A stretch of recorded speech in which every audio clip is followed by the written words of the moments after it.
Hi guys, this is Ravish Kishore. You are watching Ravish Kishore English classes. आज common error की सबसे advance volume लेकर आ रहे हैं। इस एडवांस वॉल्यूम में हम आज की जो भी क्वेश्चंस आए हैं उनकी चर्चा करेंगे। ये हाल के एग्जामिनेशंस में पूछे गए क्वेश्चंस हैं। आशा करते हैं कि पहले की तरह ही इसे भी प्यार और लाइक मिलेगा।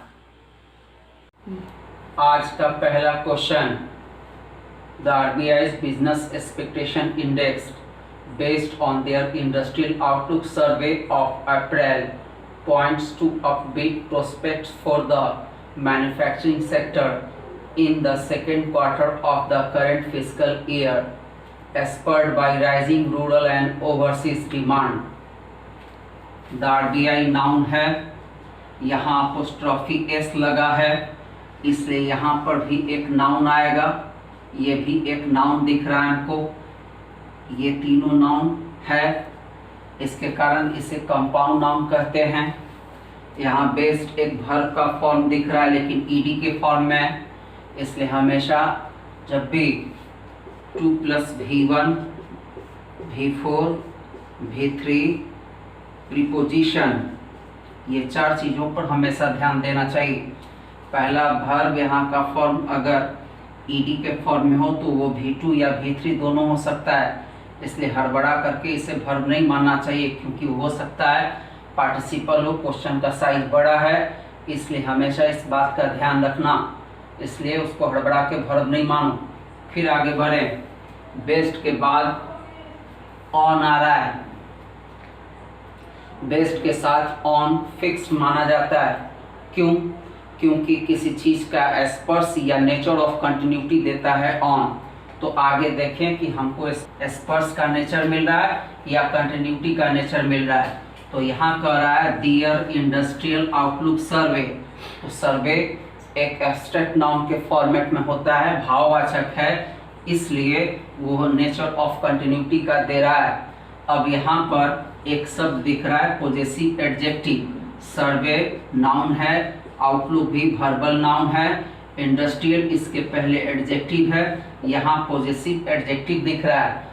जैसे ही ये पॉजेसिव एडजेक्टिव दिखे तो पीछे के नाउन पर चलना चाहिए कि पीछे का नाउन हमारा इंडेक्स है या फिर RBI है। दोनों सिंगुलर फॉर्म में है, यहाँ का दियर ऐसे गलत है हमारा। हम चाहें तो इसको यहाँ एरर मान ले, लेकिन आगे क्वेश्चन का डिस्कशन करते हैं। यहाँ पर ये दियर गलत है, इसकी जगह इट्स होना चाहिए था। आगे बात कर रहा है of April, preposition plus time. फिर यहाँ रहा पॉइंट्स, जो एस लगा है ये नाउन है तो निश्चित तौर पर ये वर्ब होगा। अब इस वर्ब का सब्जेक्ट कौन है?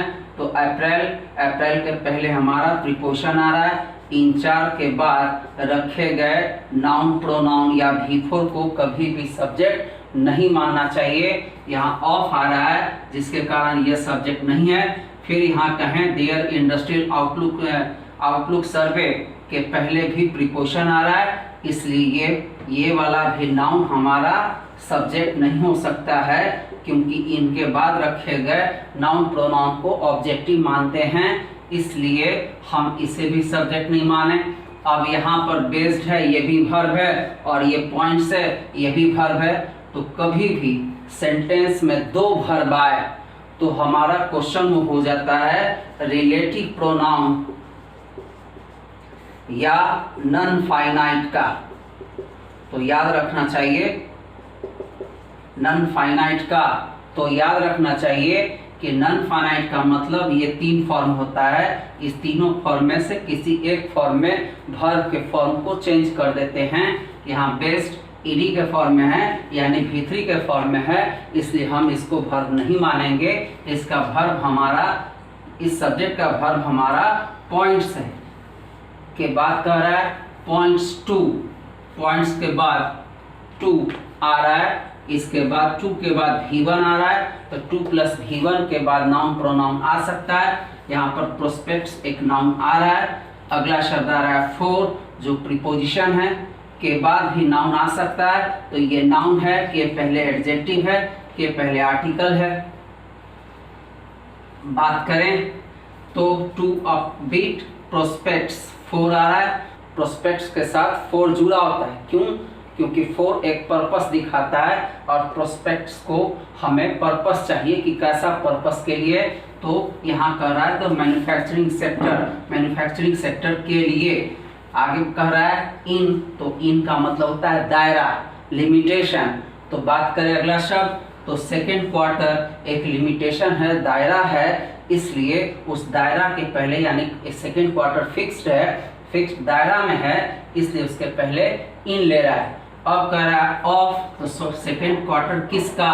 Of the current physical year. यहाँ पर फिर इसकी पोजीशन संबंध तो किससे? तो करंट फिजिकल ईयर्स की सेकेंड क्वार्टर। आगे बात करें, फिर कह रहा है कॉमा डाल के स्पर्ड, फिर इसे भी वर्ब नहीं मानना है। क्यों? क्योंकि इसके पहले सब्जेक्ट नहीं है। ये हमारा जो नाउन है के पहले प्रीपोजिशन है, ये भी नाउन है के पहले प्रीपोजिशन है, ये नाउन है के पहले प्रीपोजिशन है, ये नाउन है इसके पहले 2 + V1 है। इसलिए इन 4 के बाद केवल पकड़ने का तरीका सीखना चाहिए।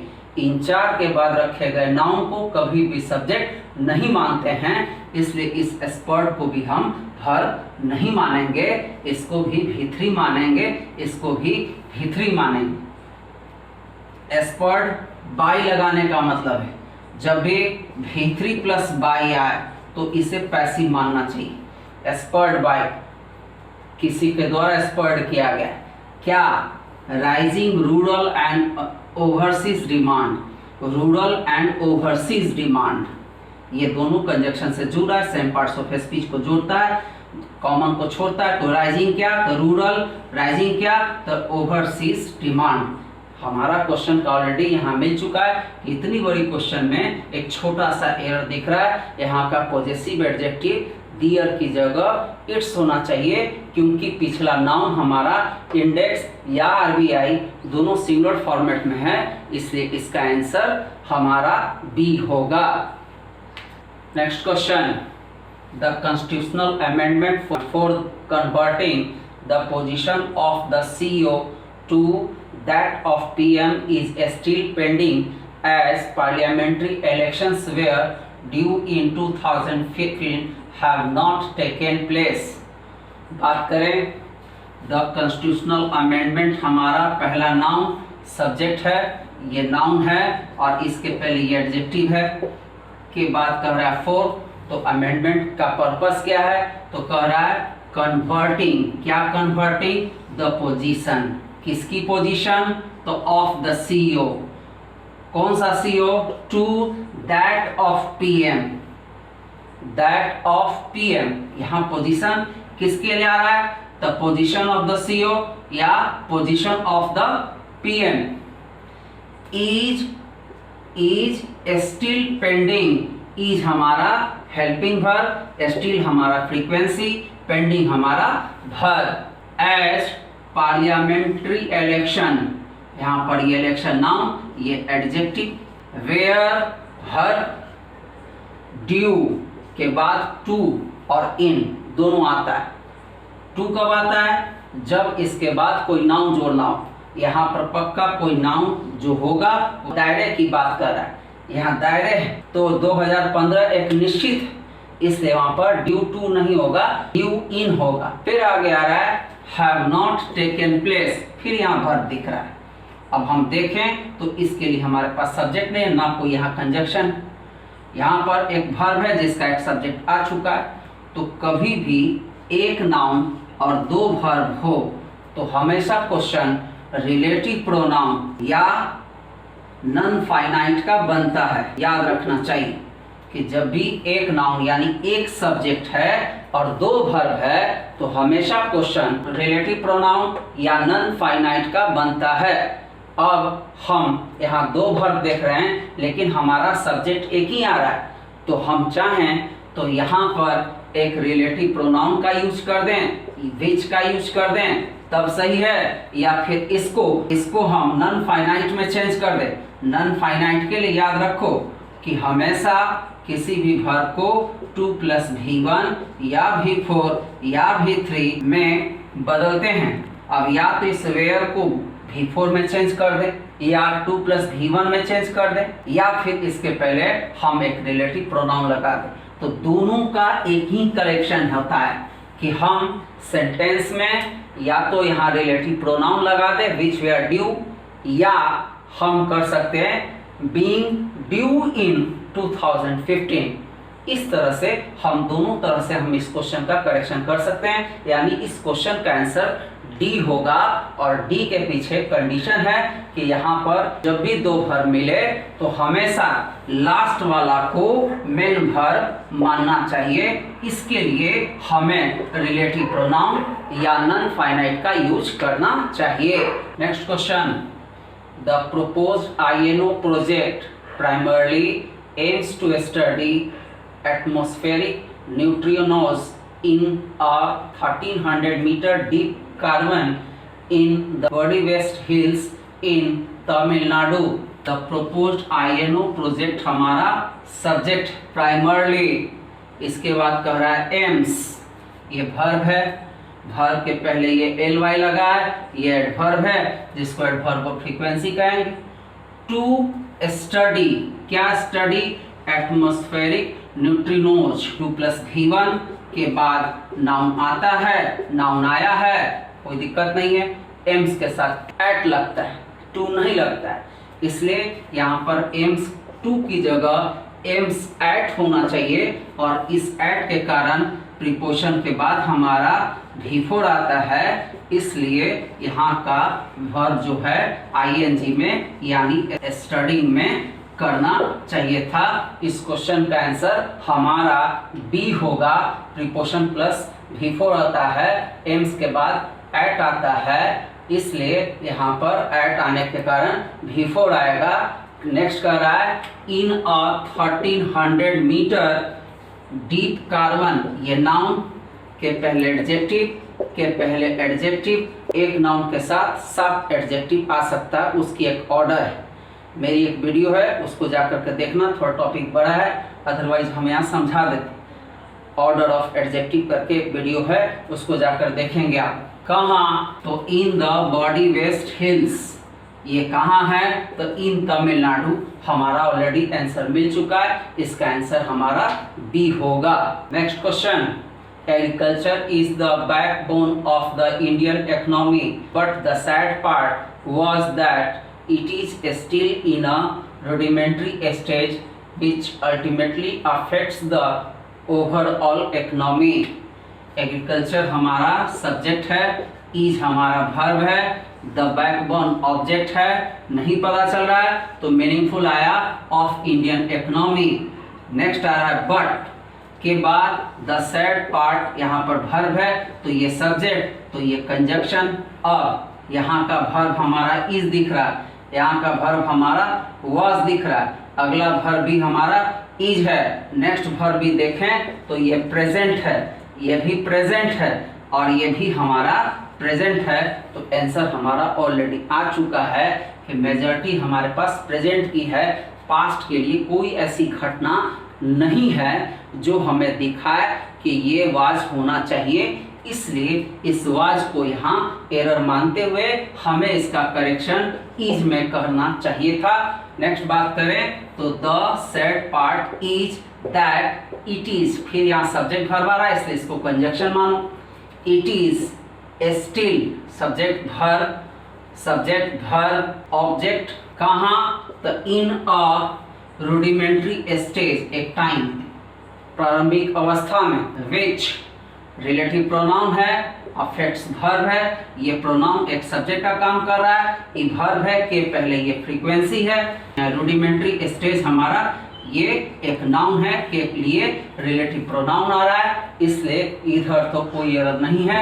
यहाँ पर लंबा क्वेश्चन है, जब भी टाइम का क्वेश्चन हो आप नरेशन का रूल याद रखिए, सबका समय एक होना चाहिए, अन्यथा किसी एक एडवर्ब का मदद लेना चाहिए। इसमें कोई एडवर्ब का जो मदद है जो पास्ट के लिए नहीं दिखा रहा है, इसलिए ये क्वेश्चन बहुत आसान होता है। इसको आप ध्यान से देखोगे तो बहुत जल्दी और बड़ा अच्छे तरीके से हम इसे बना सकते हैं। Next question, the rail coach has been shifted near the station and would be developed as a unique restaurant. The rail coach हमारा सब्जेक्ट है, has been shifted पैसिव का वर्ब दिख रहा है। अब कभी भी एक्टिव पैसिव आए, अब हर एक ग्रेजुएट लेवल के एग्जामिनेशन में बहुत बड़ा क्वेश्चन है जी, हमेशा रखा गया एक्टिव पैसिव को चेक करो। यहाँ का सब्जेक्ट कोच है, ये कोच खुद शिफ्ट होगा कि कोई करेगा? तो कोई अगर करे, अगर इस कार्य को कोई दूसरा करे, दूसरा कोई करे, तो हमें पैसिव चाहिए। अगर इस कार्य को ये सब्जेक्ट कर सकता है तो हमें हमेशा एक्टिव चाहिए। यहाँ पर कोच है सब्जेक्ट, ये कोई दूसरा ही करेगा, इसलिए पैसिव सही है। इससे बढ़े, has been shifted near the station. Near preposition, adjective और एडवर्ब है। जब इसके बाद नाउन आए तो इसे प्रीपोजिशन कहना चाहिए, अगर नहीं आए तो इसे एडवर्ब कहना चाहिए। यहाँ पर आर्टिकल के साथ नाउन आ रहा है, इससे एडजेक्टिव नहीं कहें। एंड कंजक्शन है, सेम पार्ट्स ऑफ स्पीच को जोड़ता है। वुड बी डेवलप्ड, यहाँ पैसिव आ रहा है और यहाँ भी पैसिव आ रहा है, उसमें कोई दिक्कत नहीं है, दोनों का सब्जेक्ट सेम है। लेकिन यहाँ का टाइम प्रेजेंट है हैज, और यहाँ का टाइम हमें पास्ट दिख रहा है, दोनों का टाइम सेम होना चाहिए, इसलिए पहला को सही मानना चाहिए। और दूसरी बात कि देख लेना चाहिए कि क्वेश्चन में कोई एडवर्ब है कि नहीं। तो देखें तो पूरे क्वेश्चन में हमें कोई एडवर्ब नहीं दिख रहा है, इसलिए इस कारण से हम इस वुड को गलत मानेंगे, या वुड की जगह विल होना चाहिए। यानी इस क्वेश्चन का आंसर हमारा सी होगा, जो वुड की जगह विल लेगा। आगे कह रहा है as a unique restaurant.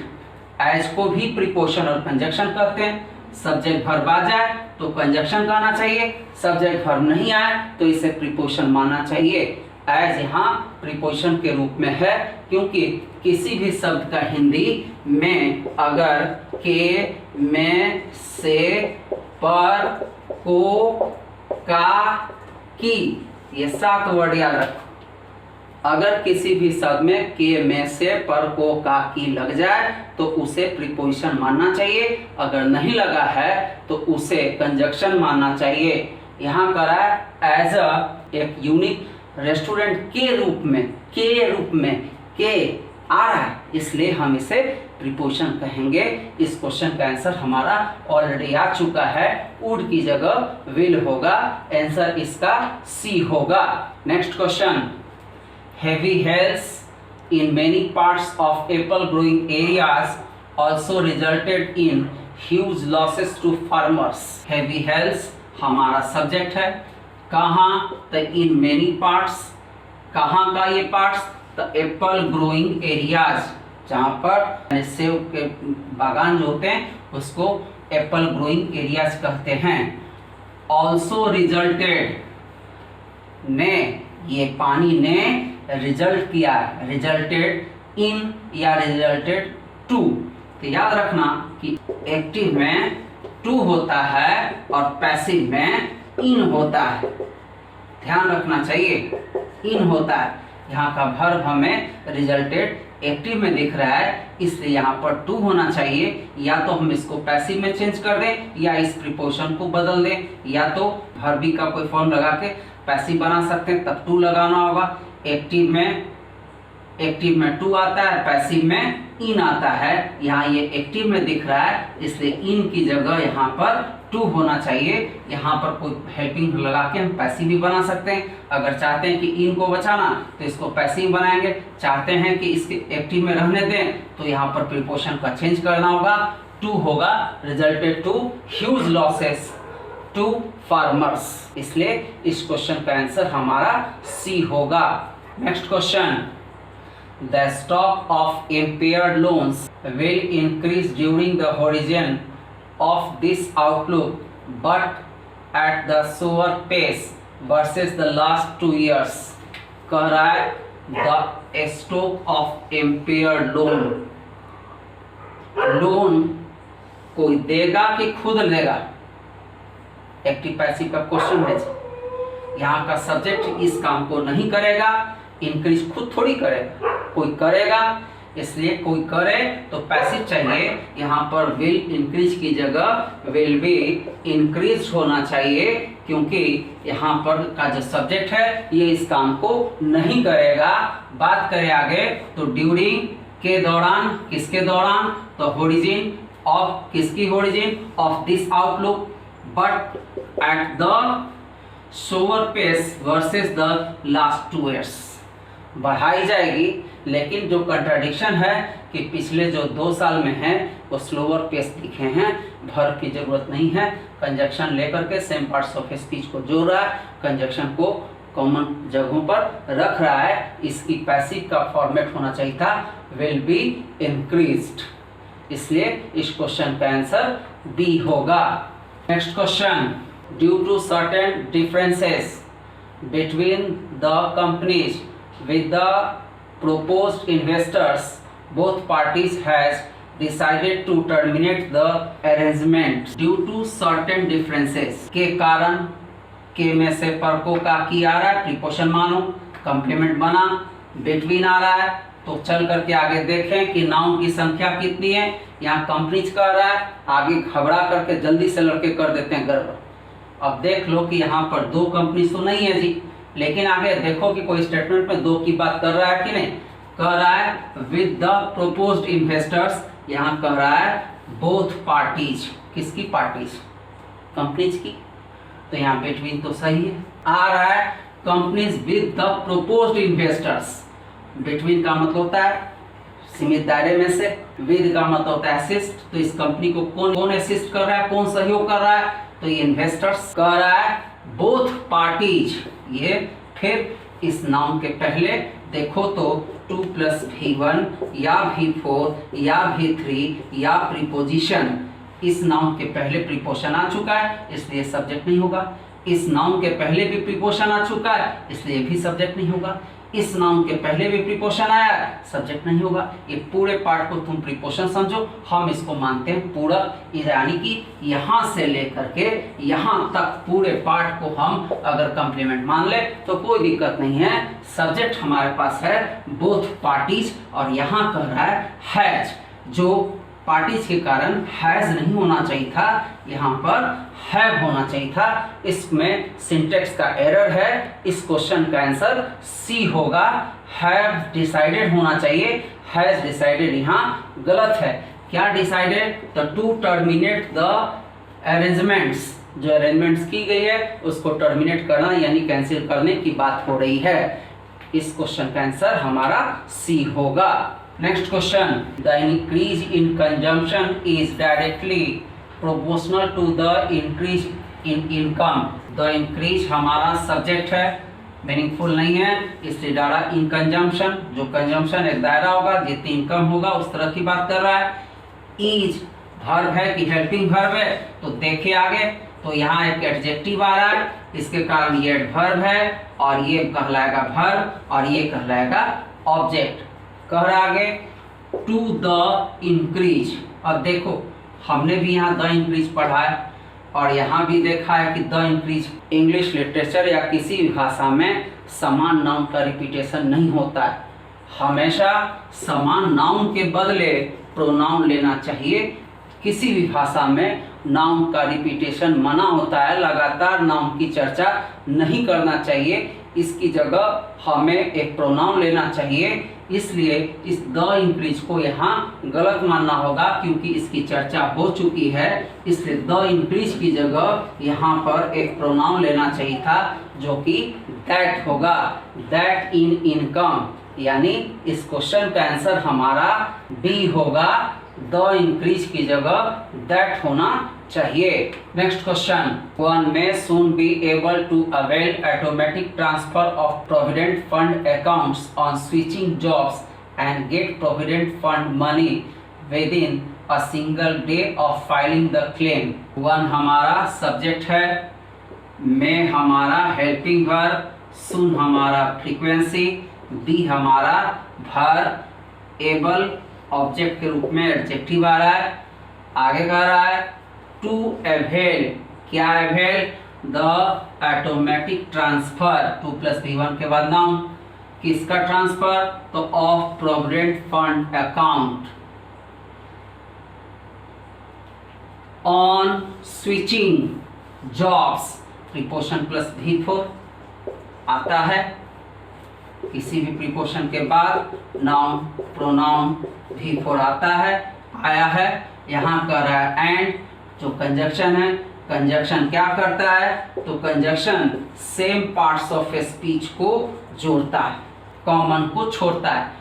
And के पहले का देखें फॉर्म तो यहाँ V4 में दिख रहा है, इसलिए यहाँ गेट की जगह गेटिंग होना चाहिए। मुझे इस क्वेश्चन में 2 एरर दिख रहा है। ये एग्जामिनेशन में पूछा गया क्वेश्चन है, अब उसकी गलती है या जो भी हो मैं नहीं जानता हूँ, लेकिन इस क्वेश्चन का आंसर 2 तरह से होना चाहिए। यहाँ एक गेट का गेटिंग होगा क्योंकि कंजक्शन आ रहा है, और यहाँ पर में आ रहा है, और यहाँ एबल आ रहा है, तो कभी भी पॉसिबिलिटी और एबिलिटी एक साथ नहीं आता है। इसलिए यहाँ का हम या तो मे को हटाएं या फिर एबल को हटाएं। मेरे ख्याल से इस मे की जगह विल होना चाहिए, इसलिए मेरे तरफ से इस क्वेश्चन में 2 एरर दिया जा रहा है, दोनों सही है। एंड के कारण यहाँ गेटिंग होगा क्योंकि पहले जो है switching jobs and getting provident fund, ये दोनों आना चाहिए। और दूसरा इस मे को इसलिए हटा रहे हैं क्योंकि यहाँ एबिलिटी का एक शब्द आया, एबिलिटी पॉसिबिलिटी एक साथ नहीं चलता है, इसलिए इस क्वेश्चन में हमारे तरफ से 2 एरर है। आशा करते हैं कि आपको वीडियो पसंद आया होगा।